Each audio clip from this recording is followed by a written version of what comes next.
Today we are going to take up a topic from educational technology. आपने syllabus में देखा होगा unit 4 managing teaching learning देखा है सबने? Yes, ma'am.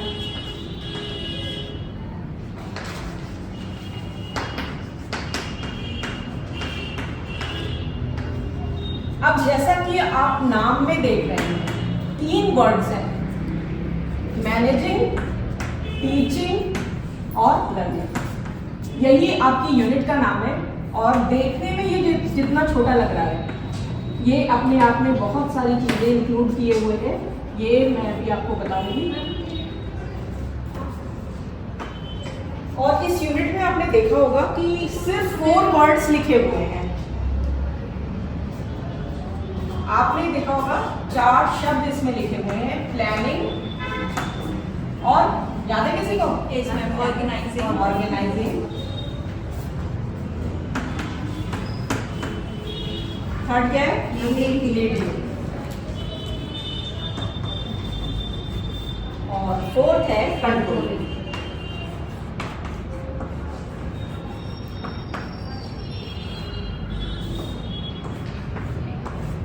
अब जैसा कि आपका ये नाम बता रहा है मैनेजिंग टीचिंग लर्निंग 3 वर्ड्स हैं जैसा अभी मैंने कहा और इसमें सिर्फ 4 शब्द लिखे हुए हैं तो देखने में तो लग रहा है कि बड़ा छोटा सा है और एक डेफिनेशन होगी इनकी और ये कंप्लीट हो जाएगा।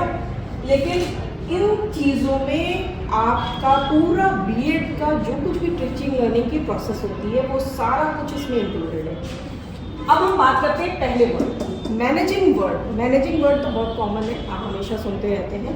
तो क्या मतलब होता है इसका? किसी भी चीज़ को कहते हैं ना बड़ा मैनेज करना है, उसको करना है।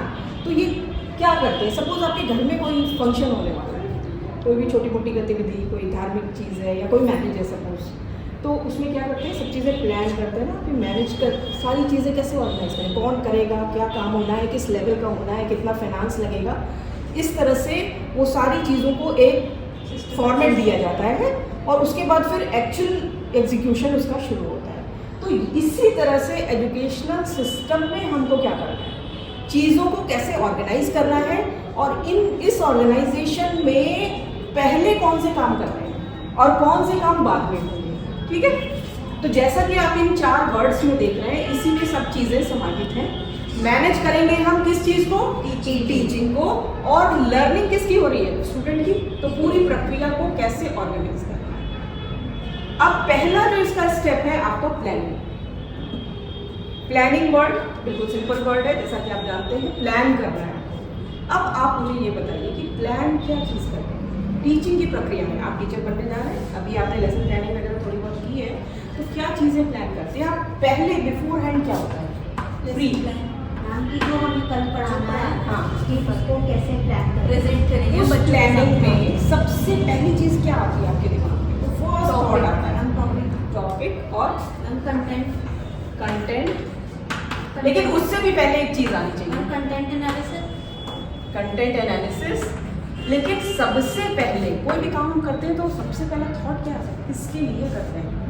तो किसके लिए जब आएगा तो क्लास, किस क्लास के लिए? अब आप सब लोग साइंस के स्टूडेंट हैं तो आप तो सारी चीज़ें ना एक 6 के बच्चे को पढ़ाएंगे या 8th को पढ़ाएंगे या 9th को पढ़ाएंगे, हर बार कंटेंट का लेवल फ़र्क होगा। तो सबसे पहले हमारी जो चीज़ तय है वो क्या है?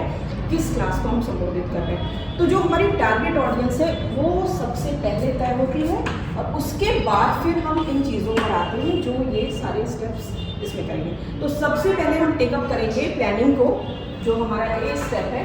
तो अभी फिलहाल के लिए मैं बाकी चीज़ें यहाँ से डाल रही हूँ और फिर हम फोकस करेंगे प्लानिंग।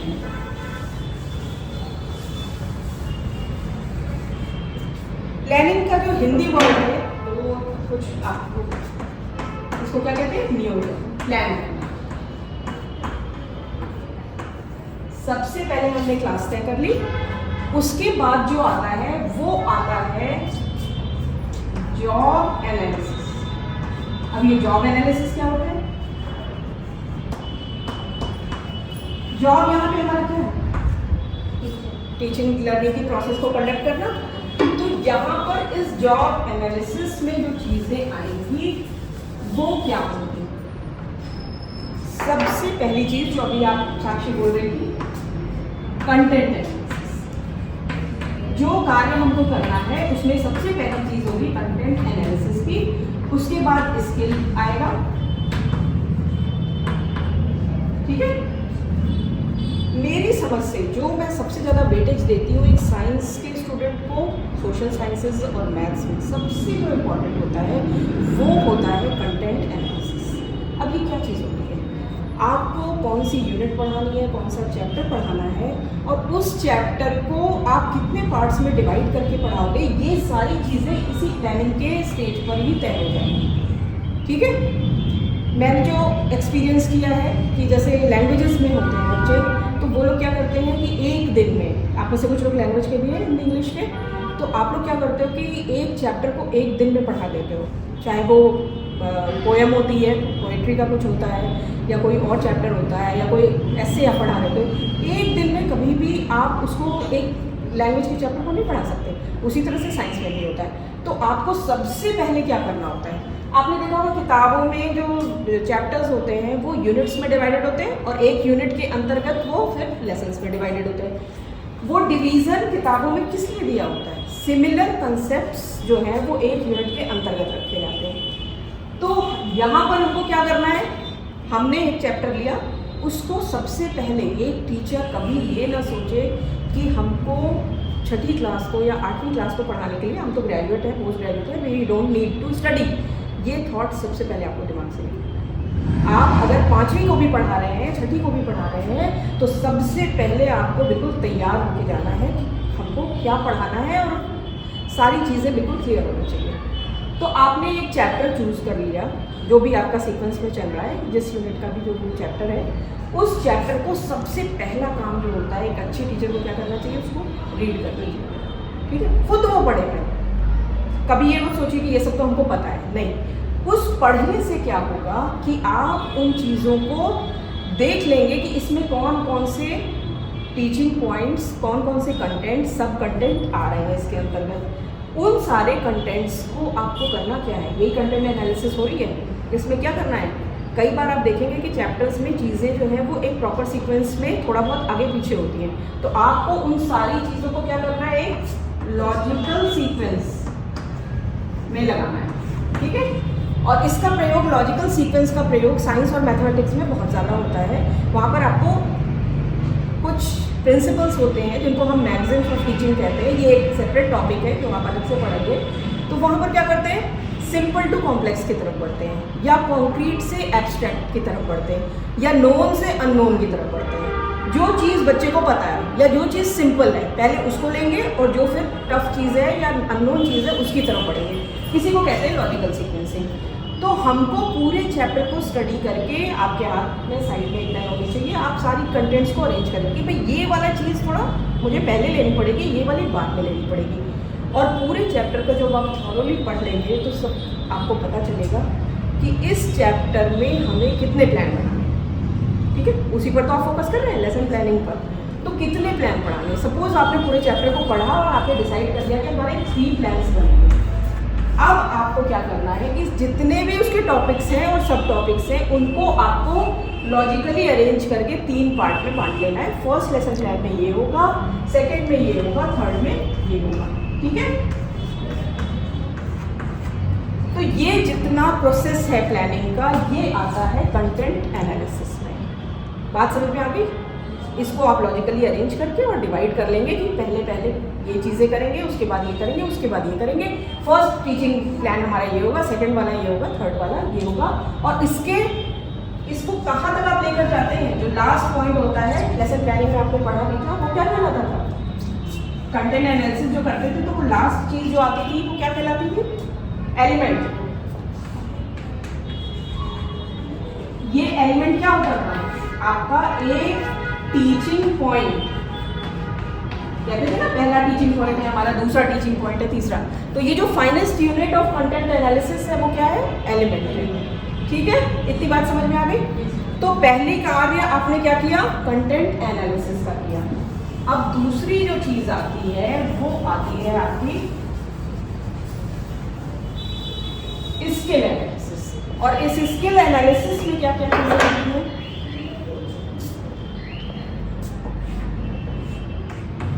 हमारे मेथड्स वगैरह क्या होंगे पढ़ाने के।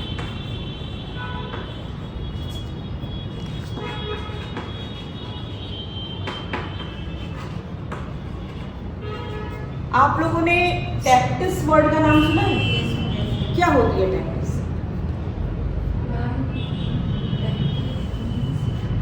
जब हम बोलिए बोलिए। जब हम कुछ चीज़ बता रहे हैं बच्चों को और वो उन्हें समझाने के लिए या हमें कुछ और याद हो गया तो एकदम से उस पोजीशन को चेंज कर देना, मतलब बच्चों के हिसाब से उसको इवैल्यूएट करना। अच्छा ठीक है बैठिए। दो चीज़ें आती हैं, अभी हम उसमें आएंगे। दो चीज़ें हैं मेथड्स और टेक्निक्स, और इसी के अंतर्गत फिर आएगी आपकी स्ट्रैटेजी और टैक्टिक्स। टीचिंग मेथड की हम बात करते हैं। मेथड्स बहुत सारे हैं, आप लोगों ने सेपरेटली भी उसको पढ़ रखा है। कौन कौन से मेथड्स आपको याद है पढ़ेंगे जो आपने? लेक्चर मेथड पढ़ा है, demonstration, brainstorming, yes, problem solving, problem solving, question answer method, heuristic इसके अलावा है, ह्यूरिस्टिक मेथड भी आपने पढ़ा होगा। कई सारे मेथड हैं। अब हम इसके सिलेक्शन पर आते हैं। ये जो मेथड्स आप बता रहे हो है ना, तो स्कूल टीचिंग में मोर और लेस और कई बार जाने और अनजाने में हम इन सारे मेथड्स का यूज़ कर रहे होते हैं। कई बार हमें रियलाइज़ भी नहीं होता, हम ह्यूरिस्टिक मेथड पे भी चले जाते हैं और हमें पता ही नहीं चलता कि हम उसका यूज़ भी कर रहे हैं। तो ये सारे मेथड्स हम यूज़ कर लेते हैं, लेकिन जब आप प्लानिंग स्टेज पर हैं तो अगर हमको सोचना हो कि ये वाला टॉपिक जो अभी अभी आपने कंटेंट एनालिसिस में सोचा है कि ये हमें पढ़ाना है और हमारे 3 लेसन प्लान बन रहे हैं और ये एक बात मैं आपको यहाँ पे जरूर मेंशन करूँगी कि जो 3 लेसन प्लान्स आप बना रहे हो एक ही चैप्टर के, वो ज़रूरी नहीं है कि उन तीनों में सेम मेथड आपका चले, वेरी कर सकता है। और अभी तो आपने एक्टिविटी बेस्ड प्लान भी बनाया है, शुरू किया उसमें।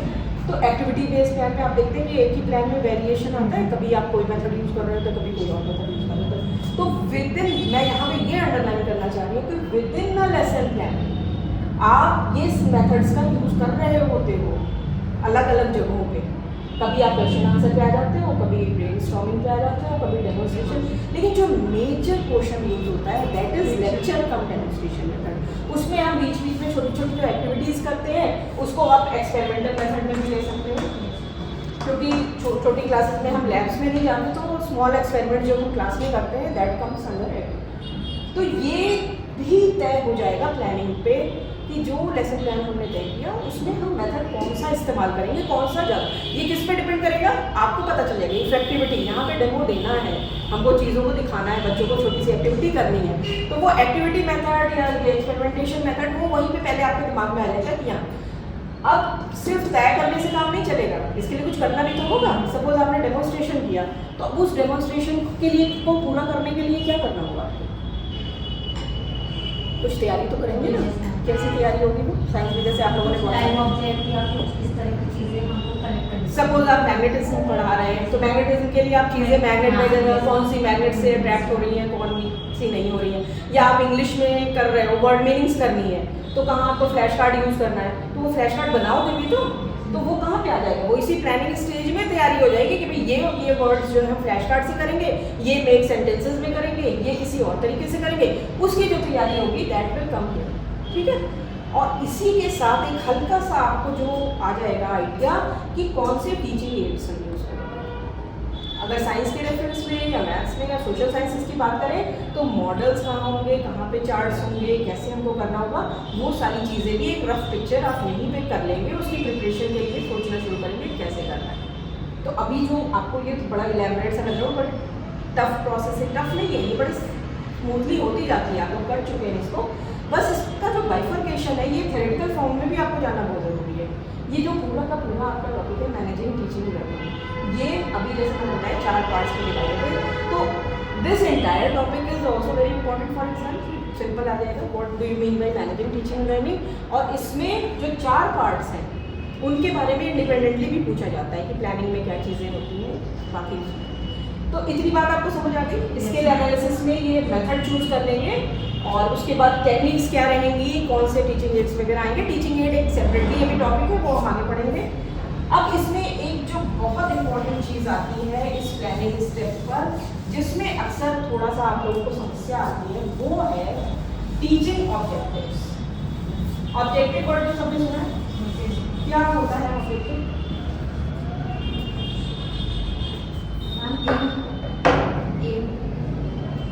एक वर्ड होता है एम, लेकिन एम से थोड़ा सा फर्क होता है ऑब्जेक्टिव। एम भी आपने सुना होगा, गोल्स भी होते हैं। ऑब्जेक्टिव एक और स्पेसिफिक कंसेप्ट है। अभी हम इसकी डिटेलिंग में अगर हम जाएं, एम जो है वो थोड़ा सा ब्रॉडर होता है, गोल्स भी ब्रॉडर होते हैं। हम अपने जीवन में, मैं आपसे पूछूं क्या करना चाहते हैं, क्या आपका गोल है, तो किसी का गोल ये भी हो सकता है पूरे देश दुनिया में घूमना, लेकिन ऐसा तो नहीं कि जो देश दुनिया में घूमता है उसका कोई प्रोफेशनल कार्य नहीं होता, वो तो प्रोफेशनल भी तो होता है।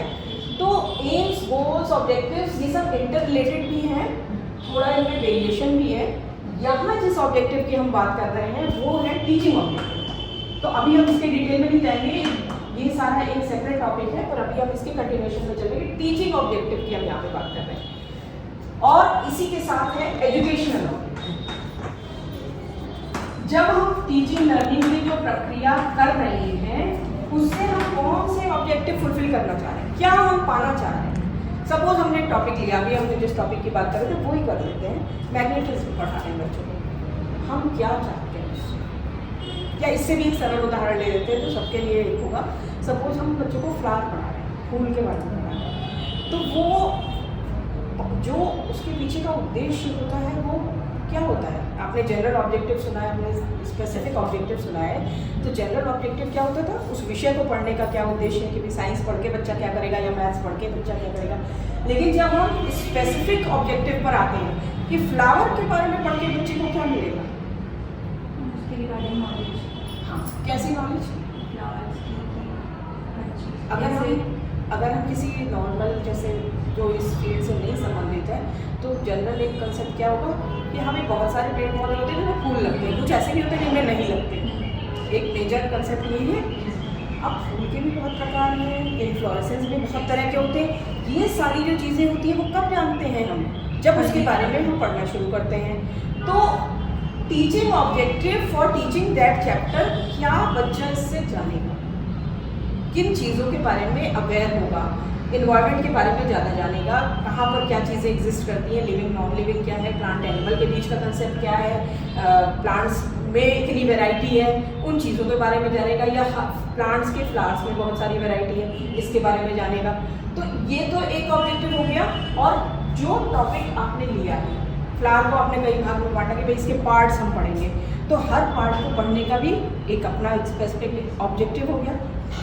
उस ऑब्जेक्टिव को भी हमको आइडेंटिफाई करना होता है। यहाँ प्लानिंग के स्टेप पे आइडेंटिफाई करना एक काम होता है, और दूसरा काम होता है उसको राइटिंग डाउन, यानी कि लिखना। और कैसे लिखना है, इन बिहेवियरल टर्म। अब ये बिहेवियरल टर्म क्या है,